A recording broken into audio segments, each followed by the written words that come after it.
So you're considering, or you have been asked to serve in a volunteer leadership role in your local church. You're not sure, however, what's involved with that or whether or not you're cut out for it.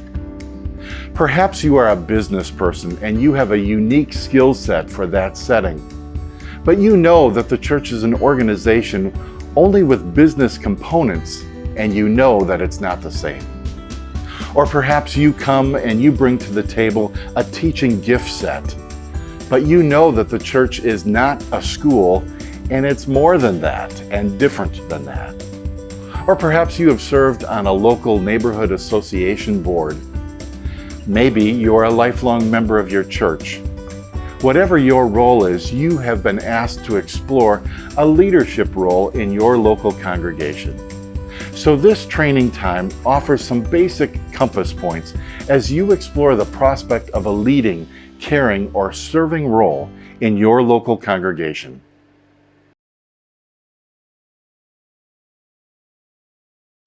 So in my 25 years as a parish pastor, I find that there are usually three kinds of church leaders. Number one, there are those who are eager to jump in and change things because in their view, something needs to be fixed, pronto. Usually they are leaders in business and industry and are accustomed to rapid change. They work with organizations and systems, and they are familiar with what it means to be a leader. The word leadership, in fact, is familiar and even exciting to them. Number two, there are those who are willing because they are loyal and they love their church, but they're reluctant because they feel inadequate. In fact, for them, the word leadership is oftentimes intimidating and even scary. And number three, there are those who serve in a congregation who are church leader veterans.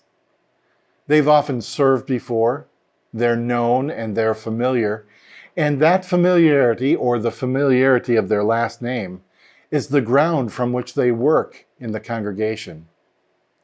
Now, we want to suggest to you that none of these styles or traits in and of themselves make you qualified for leadership and service, nor do they disqualify you.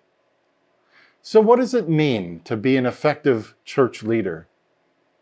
The New Testament gives several characteristics and qualities depending on the role.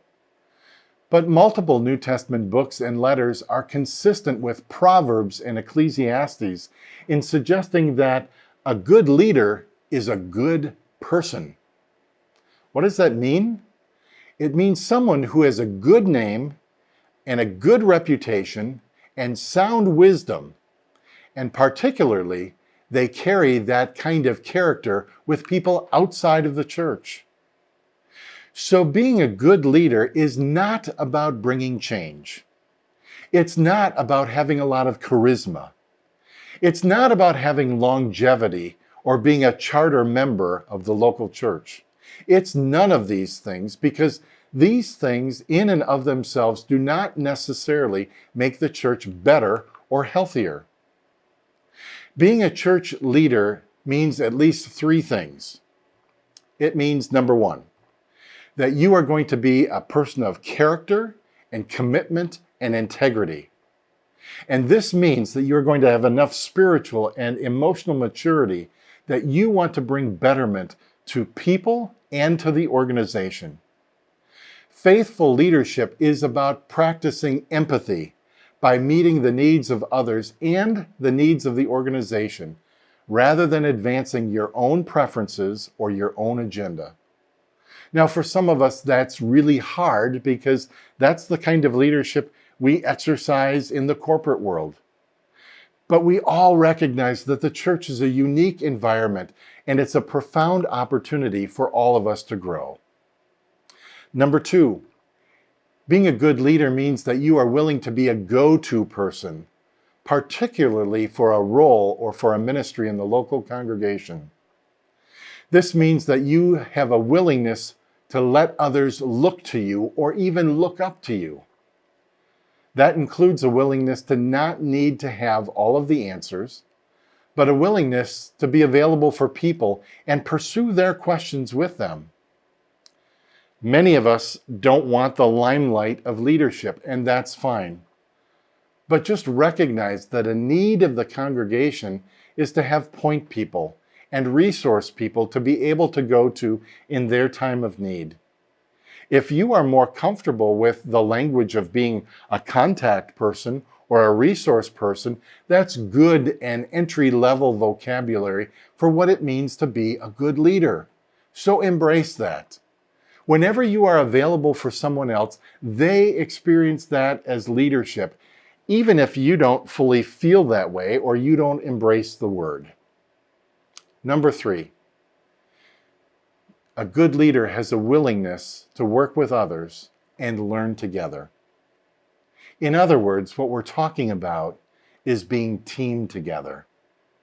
Optimally, you have a willingness to grow a team spiritually as you make meaning individually and together. This includes growing and developing people, growing and maturing in wisdom, but doing that together as a team in community. Leadership is less about getting something done and more about entering into a relational process together. And when that's done effectively, leaders and followers grow in morality, and motivation. Working together generates energy and momentum. It generates lift for ministry. And when it's done well, it creates new understanding, a new set of ethics, and new meaning for a team and a community. So being on a team can be energizing, but it takes a willingness to work together. So here's some advice, simple advice. If you're a teacher or a business person or a lifelong member, if you're an executive, if you're on the board of your neighborhood association, if you are someone who is willing, bring who you are and what you know. But just know that the church organization is a special environment. It's not like any one of these, but it's more like a composite of all of them. It is a unique place in which you can grow and serve. Second, offering yourself in a leadership, caring, or serving role is going to allow you to get to know your church in new ways. Many people say of church leadership, I had no idea what went into making Sundays or ministry happen. So in some ways, it's like learning to cook, or owning a pet, or having children. It involves a new level of investment and involvement that you didn't know about before you did it. But it also caused you to love and appreciate that thing all the more. Third, it's good for you as you explore this idea to meditate, reflect, pray, and seek the advice and the discernment and the counsel of others when you're considering a church role. If you have a spouse or a partner, if you have a trusted friend, a sibling, a mentor, a therapist, or your pastor, it's not a bad idea to check in with them and say, so what do you think about this? You know me. You know where I am in life. You know where I am right now. Do you think my gifts match the church's need at this time? So you may have understandable reservations about leading or serving in a specialized role, but just know, however, that if you've been asked to consider one of these roles, people are seeing something in you that you may not be able to see in yourself. You might be surprised at the ways in which you could be used. Remember that God does not always call those who are already equipped. God equips those who have been called. Just be aware that most people have plenty of reasons to say no to church leadership and serving. It's very hard for people to say yes today and to community when people have so many choices and so many opportunities and so many obligations. In light of that, take seriously your church's needs as well as your gifts. So in the 3rd chapter of 1 Samuel, God called to young Samuel 3 times until a mentor figured out that it was God who was calling Samuel.